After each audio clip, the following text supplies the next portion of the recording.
네, 그럼 이번엔 전문가 연결해서 이번 리스테러 자세하게 좀 짚어보겠습니다. 오윤성 순천향대 경찰행정학과 교수 전화로 연결돼 있습니다. 안녕하십니까? 네, 안녕하세요. 네, 프랑스에서 또 테러가 발생했습니다. 왜 자꾸 프랑스가 타깃이 될까요? 네, 그건 이제 프랑스 내부에 무슬림 인구가 상당히 많고요. 예. 그 중에서도 이제 IS 동조 세력도 많은 것으로 알려져 있죠. 그리고 이제 얼마 전에 이제 IS에 대한 공격에 이제 프랑스가 앞장선 것도 있는데요. 예. 무엇보다도 영국, 미국보다는 테러하기 쉬운 대상으로 IS가 판단을 하고 있는데, 그거는 이제 프랑스 정보 기관이 해외 기관과의 어떤 소통 문제라든가 굉장히 복잡하고 비효율적인 조직이다라고 하는 것이 이제 프랑스 의회 자체 조사에 의해서 밝혀졌고요. 예. 그리고 이제 테러 전문 요원들이 상당히 그 양적으로 부족하다. 그래서 이제 앞으로는 미국식 대테러 기구 조직을 제한할 정도가 된 거죠. 그래서 아마 이번 사건 이후에 이제 프랑스에 좀 더 효율적이고 강력한 대테러 조직이 생길 가능성도 있다고 봅니다. 네. 이미 뭐 파리 테러의 악몽이 가시기도 전에 또 이런 끔찍한 테러가 발생했는데요. 그 테러의 대상도 좀 문제가 되고 있는 것 같습니다. 현장에 뭐 어린이를 포함해서 가족 단위 휴양객도 상당수였다고 하는데 이렇게 무방비 상태의 일반 대중을 노리는 뭐 소프트 타깃이라고 하죠. 이런 테러가 계속 발생하는 이유는 뭐라고 봐야 될까요? 사실 이 소프트 타겟 테러라고 하는 것은 이제 세계적인 추세인데요. 예. 과거에 이제 하드 타겟 공격이라고 하는 것은 현실적으로 이제 테러하는 사람의 입장에서 너무 어렵다는 거죠. 그래서 지난번에 파리 테러에서도 축구 경기장 진입에 실패한 거는 당시 그 프랑스 올랑드 대통령이 그곳에 있었기 때문인데요. 예. 즉 다시 말해서 이제 하드 타겟이 어려우니까 소프트 타겟으로 전환하는데 일종의 그 풍선 효과다. 예. 그래서 이제 테러하는 입장에서는 이 그 소프트 타겟 같은 경우는 마음만 먹으면 가능하고 막는 입장에서는 너무나 어렵고 그런 난감한 그런 상황이죠. 네. 그렇게 되면은 앞으로 이런 소프트 타깃 테러가 더 늘어날 가능성도 높다고 보시는 거군요. 그렇습니다. 예. 앞으로 상당히 늘어날 가능성이 더 있다고 봅니다. 네. 테러 방식도 점차 대응하기가 힘들어지는 것 같습니다. 단순한 개인 범죄 형태로 좀 급증하는 추세인 것 같은데요. 그 이유는 이제 지금까지 그 복잡하게 대응 기획 그 조직을 해가지고 뭔가 테러를 하는 것은 정보기관이라든가 대테러 조직의 감시 예방 활동에 걸릴 가능성이 크기 때문에 이번 그 니스 같은 경우도 이 그 범인이 이전에 폭력 절도라든가 하는 이 개인 범죄 경력은 있었지만은 테러 경력은 없었거든요. 예. 그러니까 이제 특히 길에서 이렇게 지나가는 대형 트럭이 일상적으로 흔히 우리가 이용을 하고 자주 보는 그런 것인데 과연 저 차가 나를 향해서 돌진할 거라고 누가 상상이나 했겠습니까? 그렇죠. 그렇기 때문에 이제 돌발적인 행동을 하더라도 막을 수 있는 그 시간적 공간적 대비가 거의 불가능한 수준으로 진화를 하고 있다고 봅니다. 네. 과연 이 용의자 한 명의 이 테러일까? 아니면 이제 배후가 분명히 있지 않을까? 이런 얘기들이 나오고 있는데 아직 뚜렷하게 밝혀진 건 없는 것 같습니다. 공범이 있을 거라고 보십니까? 지금 일부 외신 보도에 의하면 그 이 운전자 이외에 트럭에 한 2명 정도가 타서 추가적으로 이제 그 사람들을 향해서 무차별 사격을 했다라고 하는 그런 보도도 있거든요. 예. 그렇다면은 이제 그 공범이 당연히 존재하는 것으로 우리가 추정을 할 수가 있겠죠. 예.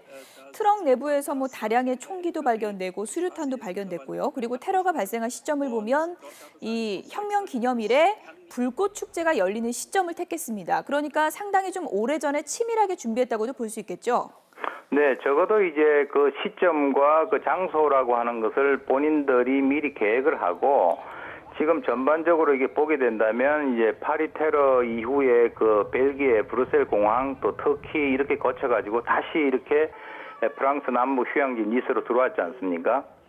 예. 그렇다면은 이제 시간과 장소와 방법을 테러를 하는 입장에서는 사전에 그 치밀하게 계획을 했다라고 볼 수가 있겠죠. 네, 공범과 배후가 있다면 과연 누구냐? 이번에도 IS를 의심하지 않을 수가 없습니다. 뭐 범인이 사살되기 직전에 또 신은 위대하다 이렇게 외쳤다고 하는데요. 연계 가능성 어느 정도나 될까요? 저는 개인적으로 상당히 높다라고 봅니다. 그 이유는 이 연계라고 하는 것이 단순히 어떤 그 물리적인 접촉 이외에도 어떤 그 인터넷이라든가 이런 것을 통해 가지고 서로가 주고받을 수 있는 그런 상황이 충분히 되기 때문에 지금 아직까지는 이제 IS가 자신들 소행이라고 언급하지는 않은 상태이긴 하지만 방금 언급하신 그 신은 위대하다라고 외침으로써 이슬람을 등에 업고 범행한 것은 확실하게 보이고요. 또 이 IS 추종자들이 일부 올린 그 소식에 의하면 지난 그 13일에 이라크 모술 인근 전투에서 사살된 그 IS 최고 사령관 사망에 따른 보복 조치다 이렇게 얘기를 했거든요. 예. 그래서 그런 여러 가지 것들을 종합적으로 고려해 본다면 이 IS와의 연계 가능성은 굉장히 높아 보입니다. 일단 이 범인의 신분이 뭐 구체적으로 공개된 건 아닌데 31살이고 튀니지 태생의 이중 국적자라고 합니다. 이 범인이 IS 일원일 가능성이 높다고 보시는 건가요? 그러면? 네, 이번 그 범인으로 지목된 그 프랑스인이 이제 일단은 그 외부에서 지금 얼마 전에 흘러 들어온 인물은 아니고 예. 니스에 오랫동안 어느 정도 그 거주를 한 것으로 밝혀졌는데 예. 나머지 이제 사람들에 대한 정확한 정보는 아직 없는 상황이지만은 만약에 이 사람들이 이민자에 이제 섞여서 이 그 유입이 됐다라고 한다면 적어도 이 31세 이 튀니지계 프랑스인이 이 시점에 이 장소에서 오랫동안 거주를 했기 때문에 이 사람을 내세워서 이용을 하고 테러를 했을 가능성이 있다고 봅니다. 네. 워낙에 지금 세계 곳곳에서 테러가 잇따르고 있기 때문에 이게 테러의 마지막이 아닐 것이다라는 우려가 듭니다. 추가 테러 계획할 가능성도 거론되고 있는데요. 추가 테러가 이어진다면 어떤 방식이고 또 어떤 장소를 타깃으로 할까요?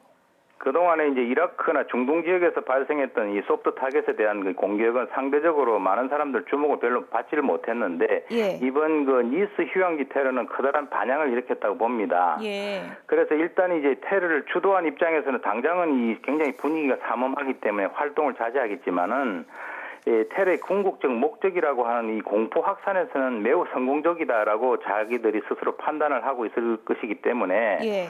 이 소프트 타겟에 대해서는 이 지역이라든가 시기를 임의로 선택해서 공격할 거로 이제 보이고요. 예. 그래서 이제 그 유럽 지역 같은 경우도 이제 성동 격서 쪽으로 이제 이곳을 때렸다 저곳을 때렸다 하는 방식을 취하고 있는데 또 다른 지역에서 준비를 하고 있을 거로 봅니다. 네. 앞서서 프랑스에서 이렇게 테러가 잇따르는 여러 이유 가운데 하나가 좀 테러하기 쉬운 나라다 이렇게 여겨지기 때문이라고도 하셨는데요. 네. 이렇기 때문에 이제 프랑스에서 이런 경계를 강화하다 보면 또 다른 나라로 이게 계속 번지고 아시아까지 오지 않을 거라는 또 보장도 없지 않습니까? 네, 그렇습니다. 예. 이제 일종의 그 풍선 효과라고 우리가 얘기를 할 수가 있는데 이 아시아 쪽은 이미 그 더 이상 안전 지역이 아니라고 하는 것이 인도네시아라든가 방글라데시의 사태를 통해서 이미 증명이 됐고요. 예. 그리고 이제 우리 한국 같은 경우도 사실 이 IS가 한국을 테러 대상국으로 지정을 해놨거든요. 예. 또 어떤 그 특정한 한국인에 대해서 목표 설정을 해놓은 상태이기 때문에 우리나라도 이제 가능성은 결코 배제해서는 안 되고 예. 언젠가는 우리 발등에도 이런 유형의 불이 떨어질 것이다라고 하는 그 가정하에서 당연히 대비를 해야 되겠죠. 예. 갈수록 테러 예측은 어려워지고 그리고 테러 장소도 예측이 어려워지고 있는 상황인데 우리나라도 이제 예외가 아니라고 하셨는데 철저한 대비책이 좀 필요할 것 같은데요. 어떤 걸 좀 준비해야 되는 걸까요? 일단 그 지난 그 금년 3월 2일 날 이제 어렵게 국회를 통과했던 그 테러 방지법을 중심으로 해가지고 이제 우리도 저런 형태의 테러가 가능하다라고 이 상황을 상정을 해놓고 정부 각 기관 간의 협조를 바탕으로 해서 워게임을 지속적으로 해 나가야 될 거로 보고요. 예. 무엇보다도 중요한 것은 이제 외국 정보기관과에 있어서의 공조 체제라든가 정보 교환을 이러한 것들을 점차적으로 우리가 강화를 해 나감으로써 대비를 해야 된다고 봅니다. 네.